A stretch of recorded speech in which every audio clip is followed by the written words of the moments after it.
Graça e paz. Amém? Eu venho aqui compartilhar com os irmãos o 11º devocional do nosso plano de leitura bíblica. E quero encorajar você, se você não tem feito conosco esse plano de leitura, venha conosco, né? Não importa se você não leu os versículos anteriores, entra agora. Entra nessa semana, pegue aí os versículos que nós estamos lendo e eu tenho certeza que a sua vida será transformada.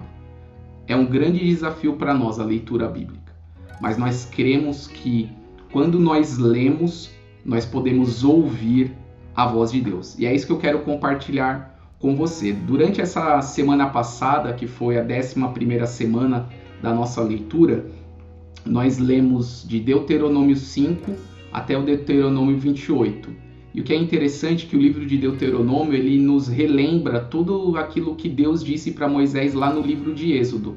Tanto é que lá em Deuteronômio 5 nós podemos ver a inscrição dos 10 mandamentos novamente e outros textos que também nós podemos ver que são bem similares ao que Deus disse para Moisés lá no livro de Êxodo, né?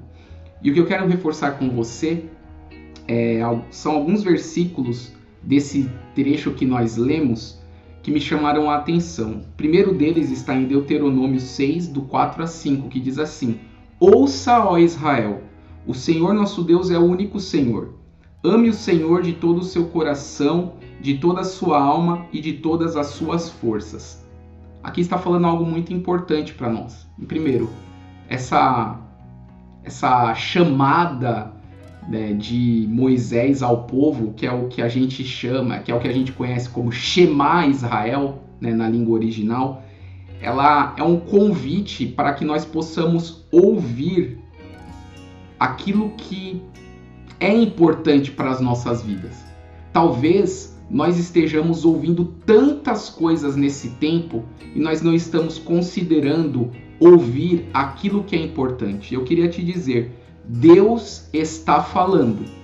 Deus ele fala por meio da sua palavra, Deus ele fala por meio da sua igreja, mas talvez nós não estamos querendo ouvir aquilo que Deus está falando, porque muitas vezes os nossos corações estão inclinados apenas a ouvir os desejos que nós queremos que se realizem, não aquilo que a vontade de Deus expressa por meio da sua palavra quer que nós ouçamos.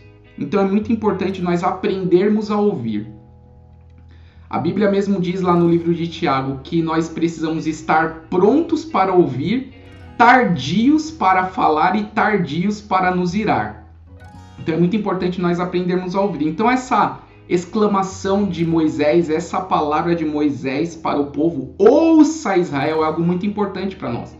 Nesse tempo de turbulência, nesse tempo em que nós estamos aí ouvindo tantas coisas, nós precisamos parar tudo para ouvir a palavra do Senhor. E a palavra do Senhor é: o Senhor, o nosso Deus, ele é o único Senhor. Não existe outro Deus, ele é o único Senhor. Portanto, o que cabe a nós, que ouvimos essa verdade e cremos que só Deus é o único Senhor, que cabe a nós amá-lo. A nossa resposta diante do único Senhor é amá-lo. Então, quando nós paramos para ouvir e reconhecemos que o nosso Senhor, Deus, é o único Senhor, não nos cabe outra coisa a não ser amá-lo de todo o nosso coração, com toda a nossa alma e de todas as nossas forças. Em algumas outras versões, né, em alguns outros textos da própria Bíblia diz com todo o nosso entendimento, que é o que nós chamamos de amar ao Senhor com café, coração, alma, força e entendimento. E eu convido a você a amar ao Senhor com café. Quem gosta de café aí? Ame ao Senhor. E lembre-se dessa palavra, do café, coração, alma, força e entendimento, porque eu tenho certeza que isso vai edificar muito as nossas vidas. Mas para que nós possamos amá-lo, nós precisamos ouvi-lo. E muitas vezes nós não paramos para ouvir o que Deus tem para falar. Então pare tudo, ouça a voz do Senhor e o ame de todo o coração, alma, força e entendimento. O segundo momento do texto que nós lemos está em Deuteronômio capítulo 11, versículo 26, que ele vai falar que está pondo diante de nós a bênção e a maldição. A bênção para aqueles que obedecem e a maldição para aqueles que desobedecem. Diante do nosso amor, qual é a nossa resposta? Se nós de fato amamos, a nossa resposta de amor deve se refletir numa vida de obediência. E essa vida de obediência, ela vem com as bênçãos do Senhor para as nossas vidas. Lógico que nós o obedecemos porque nós o amamos. E a consequência daquele que ama é desfrutar das bênçãos do Senhor. Então, lembre-se disso. Deus coloca diante de nós, está pondo diante de nós a bênção e a maldição. E a escolha é sua e minha. Muitas vezes nós estamos desfrutando de maldições na nossa vida porque foi feita uma escolha errada.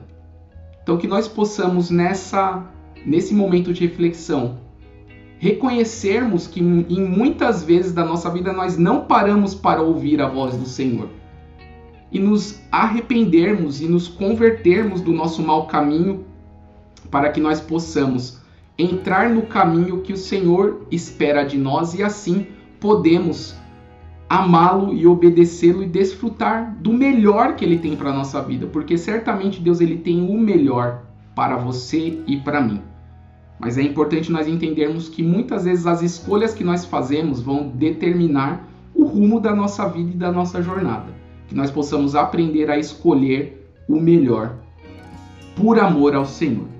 E concluindo, Deuteronômio 26, versículo 19 e Deuteronômio 28, 9, eles são textos que são bem parecidos, porque eles trazem a lembrança de algo que é muito importante nós lembrarmos nos dias de hoje.